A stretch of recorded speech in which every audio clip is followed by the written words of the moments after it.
अस्सलाम वालेकुम गाइस, सभी को चांद मुबारक। आज हम लोग सहरी करेंगे। और आप लोग कैसे हैं? सब बढ़िया। अभी मैं इधर था, देखो गाइस, मैडम को लेके आया था कॉफ़ी शॉप में। आज हमारे यहाँ चांद रात है अल्हम्दुलिल्लाह। कल पहला रोज़ा रहेगा हमारा।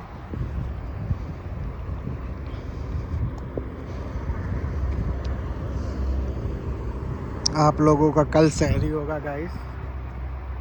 हम लोगों का कल पहला रोज़ा रहेगा। देखिए चल रहा हूँ मैं अभी। अब जाके गोश्त लाएं, गोश्त बनाएंगे सहरी के लिए।